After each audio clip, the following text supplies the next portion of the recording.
Hey, welcome back to the Optimized E-commerce podcast. I'm Tanner Larson, the CEO of Build, Grow, Scale, and your host for this podcast. Today, we're going to talk about something kind of interesting. We're going to talk about why so many stores and entrepreneurs and everything copy their competitors, and they copy Amazon, and they're doing it for the purpose of trying to make more money, get a lift, say, oh, if they're doing it, I should do it, hoping that things are going to, change for them. But today, we're going to talk about why they do it, and why that's a phenomenally bad idea to do that, okay? And to help me do that, I have one of our BGS team members on the call, Eric Quoka, who's one of our expat and full-time revenue optimization experts, also one of our most prolific writers on the BGS blog and some of our other content platforms. So Eric, glad to have you with us. Glad to be here. So Eric, to kind of kick this thing off, why don't you kind of tell us a little, give our viewers and readers a little bit of background on who you are, what you do with BGS, kind of where you came from, and then we'll dive into the meat of this.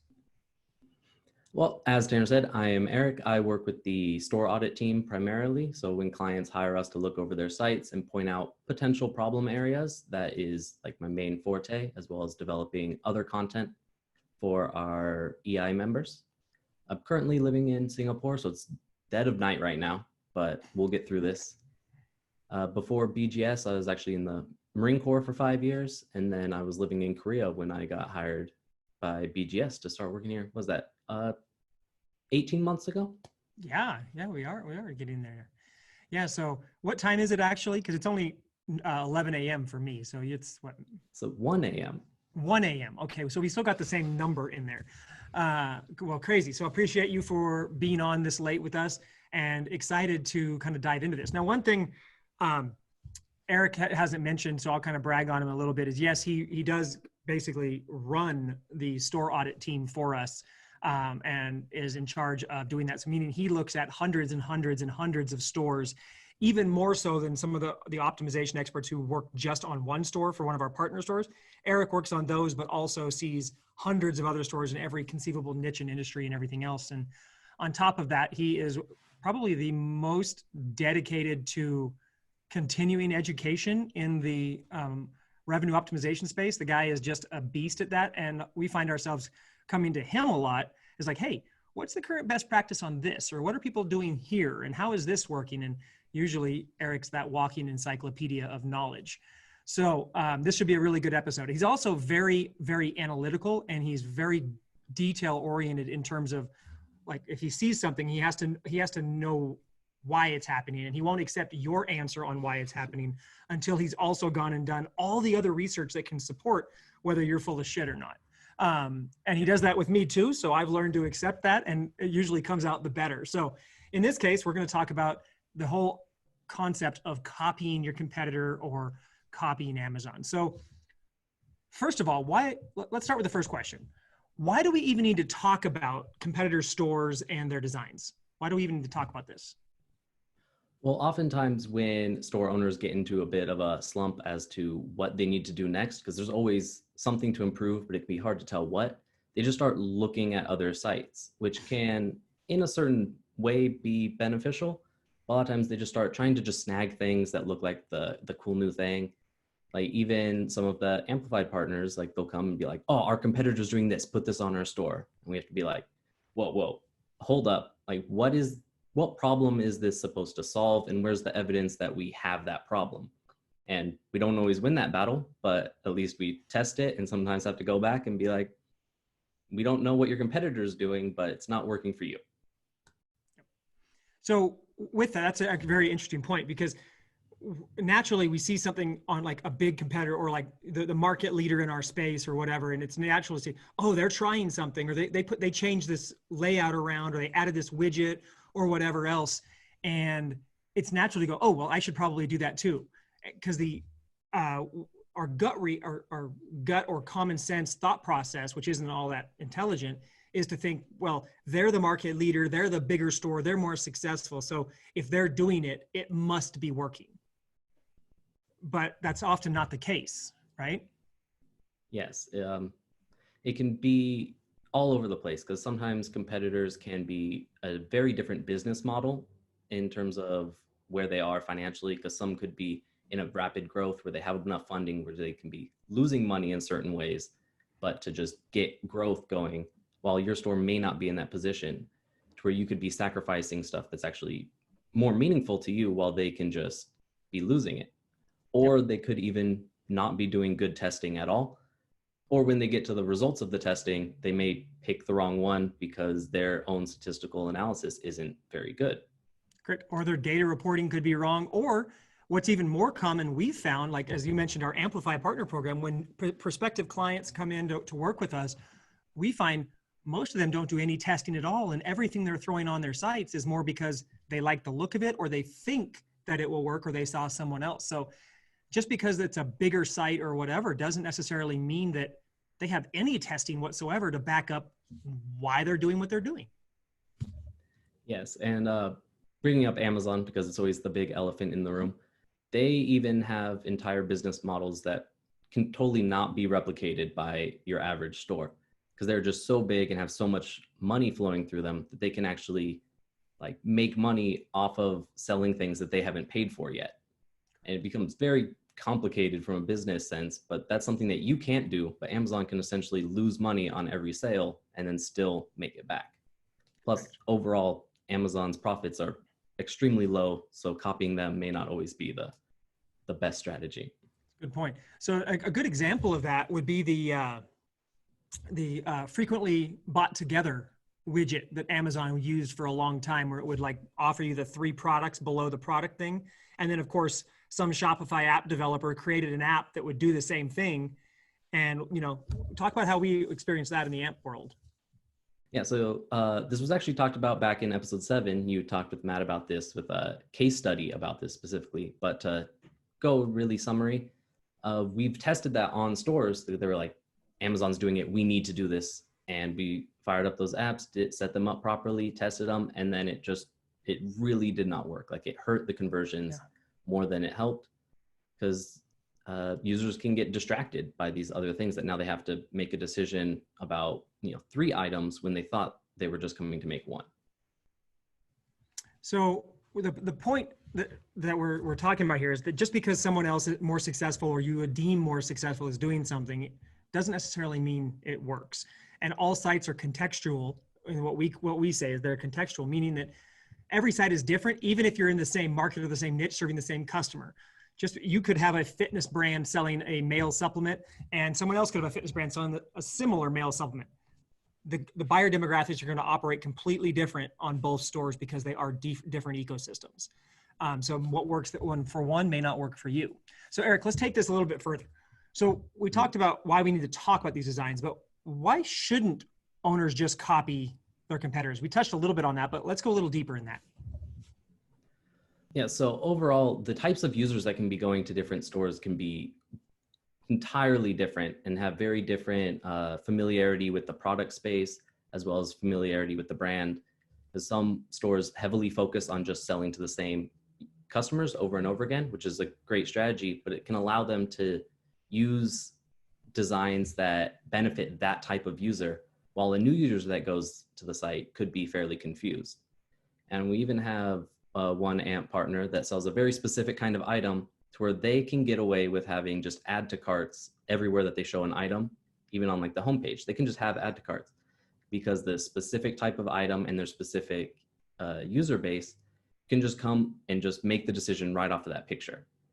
While that's not something that most stores can do. So that if they were to copy that, it would probably just tank their conversions all over the place, because users would just be too distracted by all the add to carts when they don't really want to add to cart.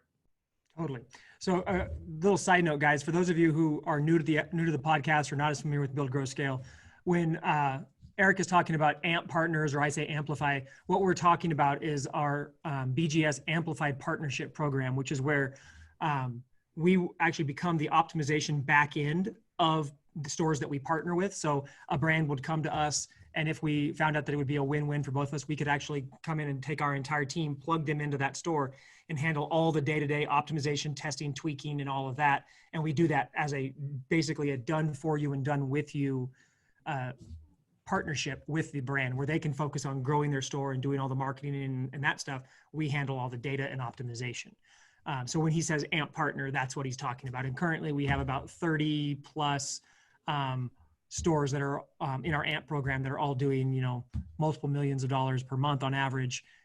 So we get a lot of testing and a lot of data, and we collect all that, and then we can really see across a number of industries what's working and what's not. So Eric's got a really good foundation for where his information comes from. Plus, he also then goes out and externally researches and validates what we're finding from our AMP partners. All right. So, all right, back to it. Can you give us a few examples of, you know, common design choices that are not so hot that usually they get chosen a lot? So kind of piggybacking off of the frequently bought together, Amazon's replaced that instead with a long, entire screen of cross sells, like other items. You're looking at one item, you just see a whole screen of other items that you could buy. And while Amazon does it much more aggressively than most stores do, it's extremely common to see stores putting a full width cross sell just directly underneath like the image gallery and a short description before the user has gotten into possibly a longer form description, more details, and the reviews. And this can just wildly throw off users' expectations, because when they get to this, they start to think, oh, I guess this product is like done. Like that's all there is to see about it. And they haven't been able to get the appropriate information to decide, oh, this product isn't for me, but one of these others might be. While if you let them go through the entire site or the entire page and see all the description and the reviews, they can more thoroughly make that decision. And before seeing the cross-sell suggestions, right? Yes. And because the point is that the cross-sells are for the users that this one's just not working for them, like it's missing something, and then you direct them somewhere else that might be the thing that they really want. And Amazon's really interesting with this because they're very prolific. They have a whole page, like entire viewport worth of, like your entire screen gets full of these cross-sells, but they're all ads. And that's something Amazon can do as a marketplace that a normal store can't. So they'll make money off of users just browsing between items and never buying anything. While you as a store owner, you need them to buy something at the end of the day. So you don't want to distract them with other options before they've actually considered the one that they're looking at. Absolutely. And you'll see that if you go to Amazon branded products like their Echo, there is none of that's there. They put way down at the bottom of the page. You have to scroll super far down. You'll see a little row at the bottom of some other items because they know it doesn't work for actually getting the product sold. But when they can make money off of the ads, it works for them overall. But when it's their products that they want to sell, they don't do that. But a lot of stores see Amazon doing that, copy it, or they see other stores doing that, because it seems like almost every big store does this. And usability studies constantly show users get like mixed up when they start to see this information. They're like, oh, the page is over, or they just get distracted by something else and they never actually learned what the product they were looking at is.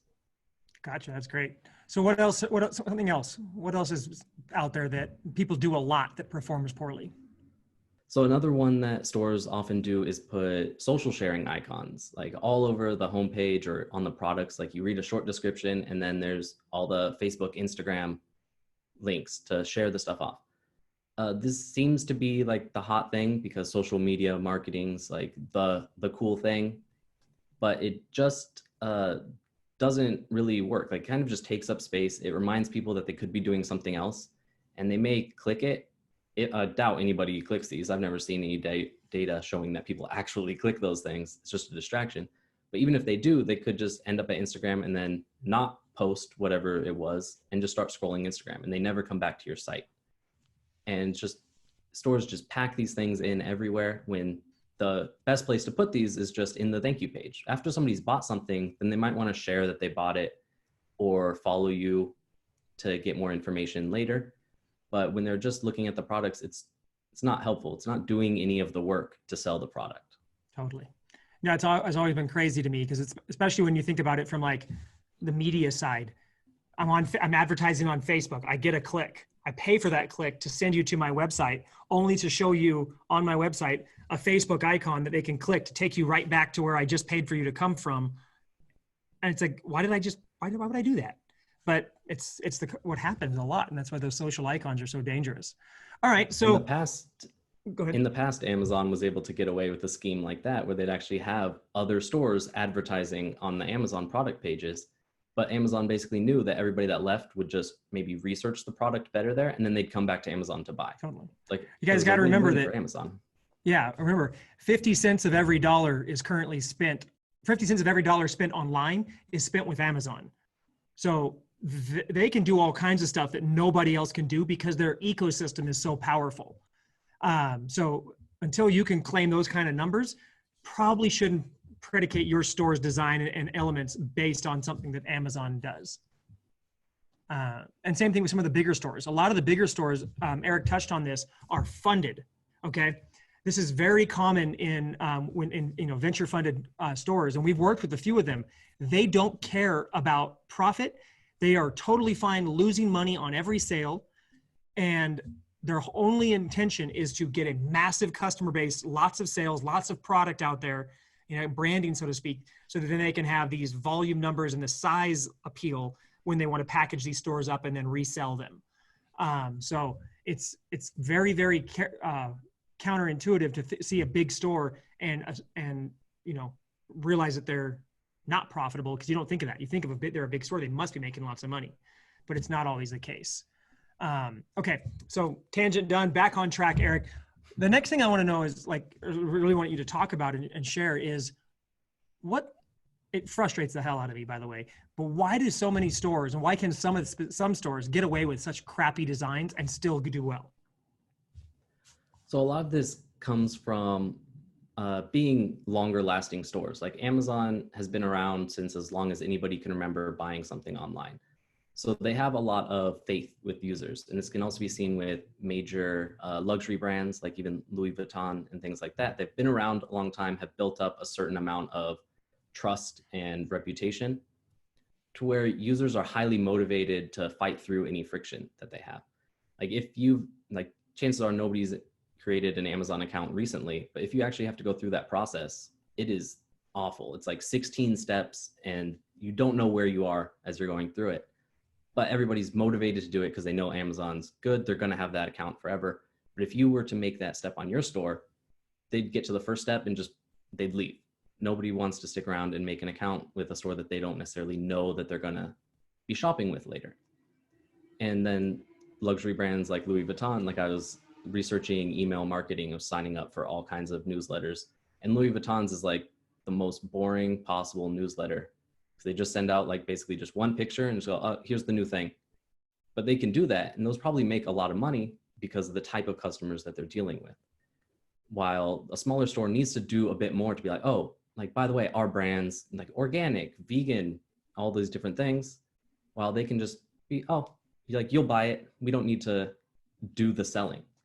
And while they could probably do even better if they properly design their selling, it's just not on their radar because it's making money now. So it must be doing well. Yeah. And the thing that a lot of competitors don't take into consideration, or the people we're talking to on this podcast, is that's a whole lot of, you could call it brand equity or whatever else you want to call, that comes into play that supersedes and picks up the slack, so to speak, for a crappily designed store. And we all do it. Think about some of the places you buy things online that you are an e-commerce entrepreneur. If you're watching this podcast, otherwise you wouldn't be here. So e-commerce, you understand store flow and good user experience and things like that to at least a basic extent. But there are still places that you will shop online that have a frustrating user experience or are annoying. You're like, man, I wish it wouldn't do that, but you're still keep going back to them. That's an example of that, because for whatever reason, they have your loyalty and they have something that you desperately need or whatever. And that convenience factor of just go and comfort level, you'll deal with the crap that they put you through in order just to get the product or buy the experience. Just because you do that though, those stores doesn't mean someone's going to do it on your store, especially not if your store doesn't have that stored brand equity or, long-term customer base and faith in who you are. Yeah, it's like going back to your favorite leaky bucket example, metaphor. Some stores just come in, they have a huge bucket with so much water in it that the users are they're gonna make it through no matter how many holes you poke. They're gonna figure out a way to do it because they want to get through that experience. Even if it's an awful experience, they'll just keep trying because they need to do it. Correct. But with most consumer products, that's not necessarily the case. So again, copying that or, thinking, well, if they do it, I can do it is not the best way to approach it. All right, Eric. So we've been talking a lot about why it's dumb, why you shouldn't copy competitors, why you shouldn't look at competitors. But obviously there is a time for that. I mean, hell, there's an entire section in E-commerce Evolved, my book, where we talk about competitor research. So obviously there is a time when you should look at your competitors and look at your competitor's site. What are some of those things that you can gain by looking at a competitor's store? So like one of the more obvious and simple ones is just like when you're just starting out your brand, like you don't have a lot of information on your own customers, and it can be smart to look at competitors to see how the customers talk about that competitor and see how you can use that information to benefit your own site. But a major thing going on as you're developing your site and you have your own customers, you need to be doing the research on your customers, see what their problems are and what they care about. Like you should be looking at whether it be customer service, transcripts, or just your reviews. Maybe if a blog has talked about you, see what people are talking about as the pain points, the benefits, and then see where in your current flow that those aren't being properly addressed. And then once you've kind of identified these problems and opportunities, you can look at other sites to find inspiration for what may be a good way to solve that problem. Because it can be hard to come up with all the ideas for how to solve any problem on your own, but you can see, oh, I'm having an issue with users not understanding how the product works or like what it's supposed to be. Go to a competitor site and see how they explain what the product is. Like if they're very similar products, maybe they also have the same problem that users don't understand it. But if they have something that looks like it solves that problem, that could be a good starting point to move forward into testing. Because you should always be testing everything. And that's the biggest thing he's saying right there. So even looking at another site through a competitor research or analysis perspective, don't take whatever you find on their site, or even if you find the same thing across 3 of your competitors, don't take it as the gospel, okay? Because without testing it, it's not going to be beneficial. Like, because you're basically, again, you're just throwing shit at a wall, hoping something sticks. And what you may find out is that making that change, and if you're not tracking it and testing it, making that change actually hurts you. But if you're not testing or tracking it, you're not going to know, hey, is this the reason my add to cart dropped? Or is this the reason my add to cart went up, but my average order value went down? There's a whole lot of other metrics that can be affected by any one change. So it's super important, like Eric was saying, to test any change you make, even if you believe it's beneficial and you see it across one or more of your competitors. Yeah, and I'm sure store owners have seen blog posts and other kind of things that tell like, oh, we did this one simple change and we got a 20% increase in sales. But think of how just as easily it could have gone the other way. Like if they didn't test it, it could have made that change in the opposite direction and suddenly they've lost 20% and they have no idea what happened. Yeah. And to be fair, or actually more unfair, I guess, to that kind of a post, those are exciting to read.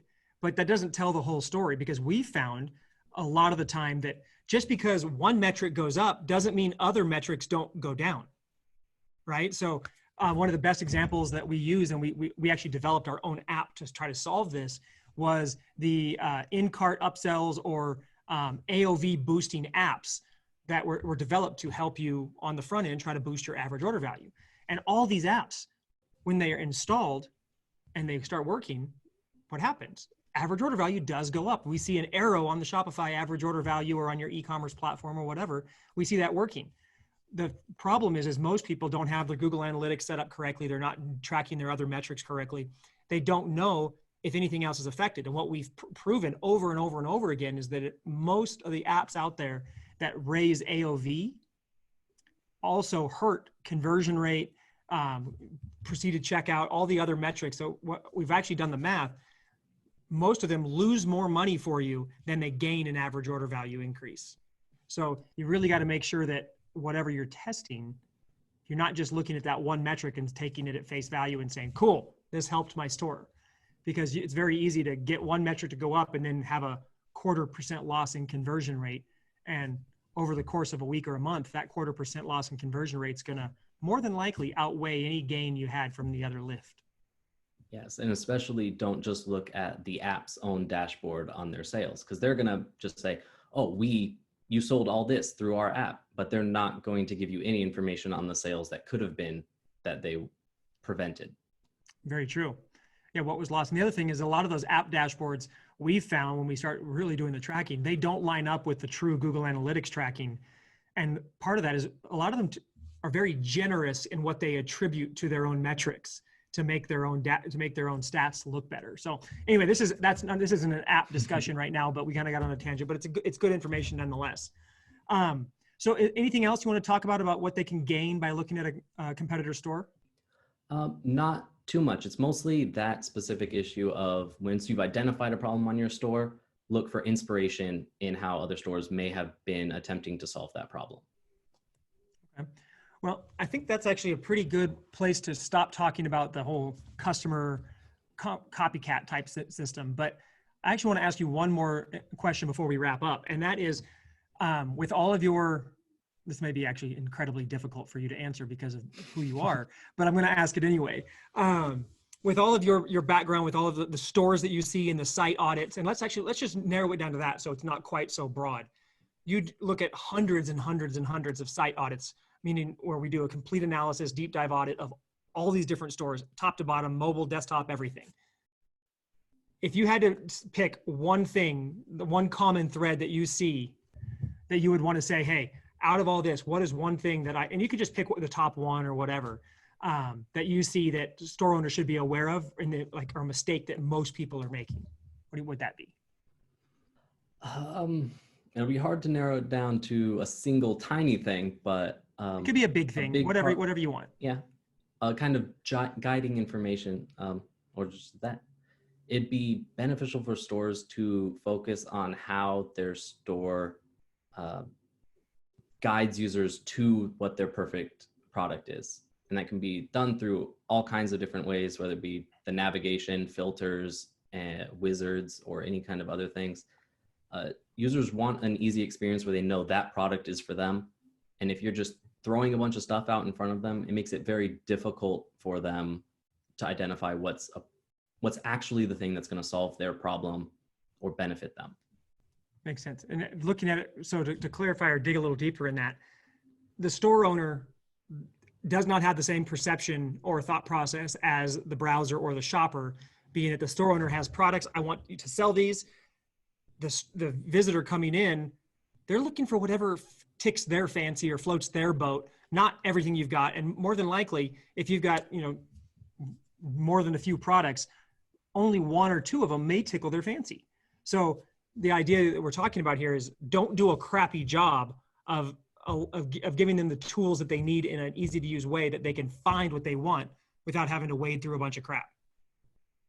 Yes, because the store owners, they know their products, they know how to get through their site to find, like you are at a women's fashion site, the store owner knows exactly how to get to green corduroy pants, but a new user, no idea. They have to learn it from the ground up. And if you make it difficult, then they're never going to find what they actually came to buy. Very true.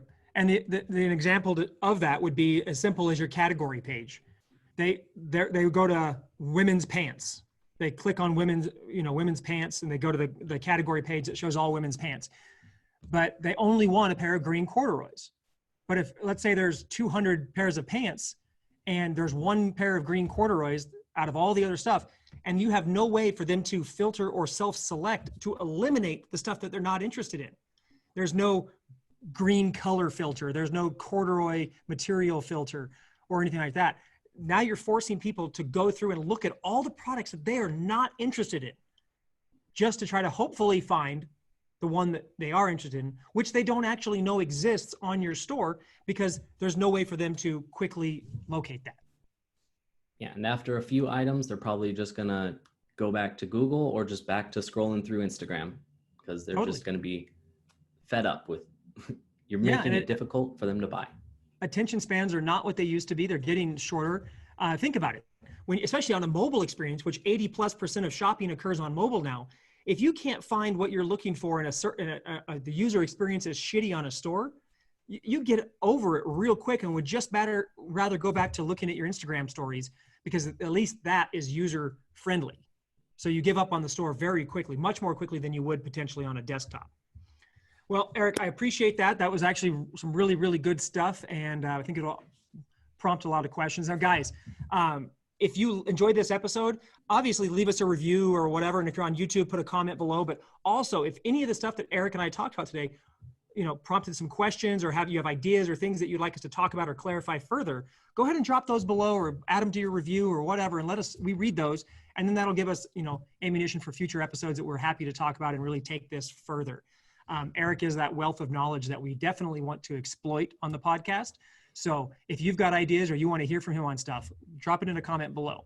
Also, if you are not currently subscribed to this, we do this show on both podcast platforms, so like iTunes, Stitcher, anywhere you get your podcasts. And then we also have a YouTube version. So sometimes we share things via video and other things like that you're going to want to be able to watch. So it's a good idea to subscribe to both our YouTube channel and wherever you listen to your podcasts. If you need links to any of that stuff, just go to buildgrowscale.com/podcast. You can get all the links to the different platforms, as well as see every single show notes, transcripts, all of that for the podcast on the buildgrowscale.com/podcast link. And with that, guys, I appreciate you listening to us. We will see you again on the next one. See ya.